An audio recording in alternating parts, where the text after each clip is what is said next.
621, otherwise known as Sayeret Agos, is one of the IDF's most elite units, specializing in guerrilla warfare, counter-guerrilla warfare, reconnaissance, and direct action. They are the IDF's trump card in the next conflict with Israel's enemies to the north. Agos special operatives are trained to carry out operations in and around Israel's multiple environments, including Judea and Samaria and the Gaza Strip, in addition to longer-range operations behind enemy lines in Lebanon and Syria. They are masters of camouflage and always ready for their next mission, from the forests and the mountains of the Golan Heights to the southern desert region of the Negev and across all borders. There is no place they will not go, there is no place the enemy can hide, and you will never see them coming. Agos was reincarnated in 1995 after it was disbanded nearly 20 years earlier due to the Yom Kippur War's manpower shortages. The decision to re-establish the unit was made after the Hezbollah terror organization waged a guerrilla war in southern Lebanon against the IDF and U.S. forces and carried out multiple terror attacks against Jews and Western allies worldwide. The IDF needed a solution to combat Hezbollah's unconventional guerrilla tactics. There are a few reasons why guerrilla tactics are so effective and why they are so hard for a large military force such as the IDF to combat. First, you are usually playing on their home turf. Guerrilla fighters usually hide amongst the civilian population. It is very hard to identify them, and they know their environment very well. Second, they attack in small groups and withdraw quickly. Before you know that you're even being attacked, the guerrillas are already pulling back. Last, they will not hesitate to attack soft targets. You are not fighting against another army that is bound to the rules of their government and international law. They will stop at nothing to cause as much damage as possible, especially if it means killing or kidnapping innocent civilians. The IDF realized that they cannot fight Hezbollah with their air force and tanks.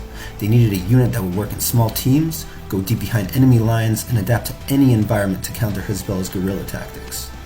The top brass assembled a group of former IDF commanders from various special forces, ranging from the elite paratroopers reconnaissance unit to the legendary Shayetet 13 unit. They worked together and created the new incarnation of Sayeret Agos. Agos operatives go through a rigorous 16-month training period. This program is known to be one of the toughest in the IDF, as demonstrated by the notably high dropout rate of recruits. It is designed to push the recruits beyond their mental and physical limits in order to prepare them for their operational service. Among other things, the recruits train in extensive long-range navigation, reconnaissance, counterterrorism, and various kinds of warfare and assaults. Agos is one of the few units in the IDF that trains its recruits in long-range solo navigations. In addition to other highly classified unit-specific courses, every Agos soldier completes the IDF Commander's course. Their operatives are known for specializing in camouflage in heavily forested areas. They learn how to become one with their surroundings and are almost undetectable in the field. This gives them a leg up against guerrillas, as Agos operatives are known to set up deadly ambushes and neutralize the enemy before even being seen or heard. Agos has played a major role in almost all of Israel's wars and conflicts in the last 2 decades. In the 2006 Second Lebanon War, Agos was on the front lines fighting against Hezbollah.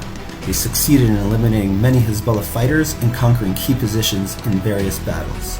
They also succeeded in sabotaging some of Hezbollah's missile launchers, disabling their ability to launch missile attacks into northern Israel. In 2009, the unit took part in Operation Cast Lead in Gaza, a campaign to weaken Hamas's rocket capabilities after the terror group was launching numerous rocket attacks against Israel and its citizens living in the south. During the operation, an Agos unit came under attack by Hamas terrorists shooting from the second-floor window of a house. The Agos operatives were pinned down and one of their soldiers was wounded. In desperation, one of the commanders climbed up a gutter to the balcony on the second floor and threw a grenade into the house, killing all the terrorists. After the operation, the commander received a military decoration for his dedication to the mission, for being a personal example of leadership when the unit was under fire, and for being a complete badass. In the summer of 2014, Agos was once again put on the front lines in Operation Protective Edge in Gaza.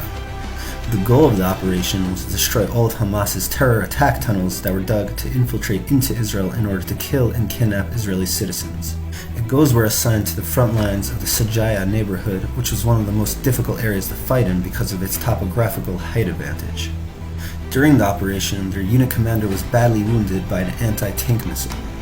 Despite this heavy blow to the unit, they persevered with the mission and succeeded in killing over 50 Hamas terrorists in multiple direct confrontations with the enemy. After the war, the unit received a military decoration for their outstanding operational performance.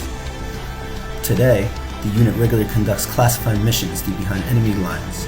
When they are not preparing for their next mission, they are training in high-altitude areas such as the mountains of Cyprus, as well as the Golan Heights, for Israel's next confrontation with their enemies to the north. Israel is always on the brink of war, and they never know when or where the next confrontation will be.